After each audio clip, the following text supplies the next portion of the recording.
Ристеска Јорданова, Макрон во својата изјава спомнува привилегирано партнерство за земјите од регионов.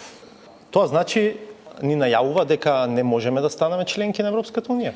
Тоа го дава како алтернатива, значи на голема врата денеска, претходно со назнаки, ама денеска со изјавата многу јасно, почна со тоа, укажува на можна алтернатива на членство. Значи, зошто да гарантираме дека овој регион, односно државите од нашето соседство, и тогаш не ги не издвои Македонија и Албанија, туку зборуваше за државите од нашето соседство, зошто да им гарантираме членство? Да им гарантирам. Може би има и други варијанти. Значи, тоа е најпроблематичното од денешната изјава. Легитимно ли е од перспектива на Република Македонија, сега Република Северна Македонија?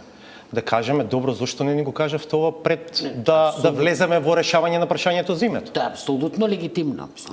Лани се појави Макрон, ни порачуваше тука, имате светла имена, перспектива и така натаму, решете го името.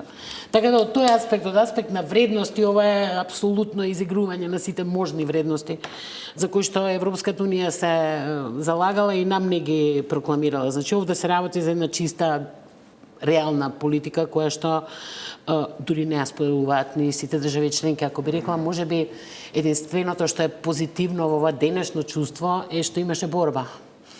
Односно што Франција станува изолирана и што гледаме дека значи прво беа Германија, Холандија на фронтот, потоа слушаме дека многу други држави биле многу активни во тоа, дури Словенија и Малта блокираат една одлука што укажува на сепак борба, односно залагање за вистинските вредности. Сега резултатот важи, резултатот е дека не постигнуваат консензус и тоа е лошо за нас.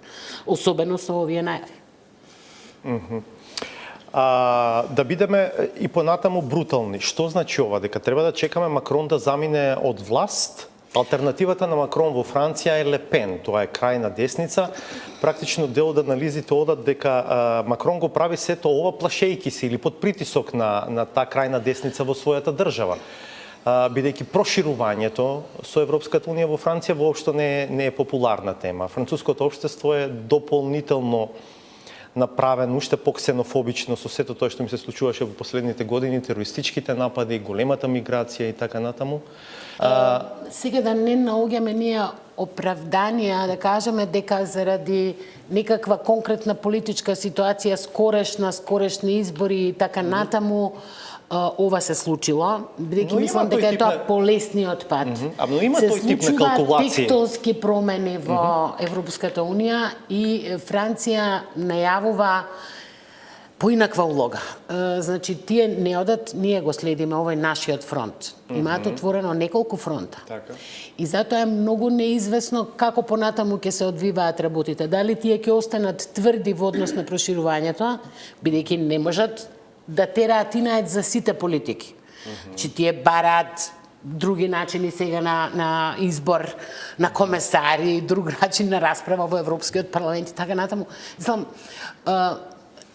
ќе мора повторно, и ако тие се борат за едно многу поголемо влијание и веројатно да го пополнат вакуумот кој што секако настанува со одењето на Британија, се редефинираат односите на сила внатре во Европската унија и сега е битка и за тие односи, но големо прашање е во која мера политиката на проширување ќе остане жртвата во целиот тој контекст.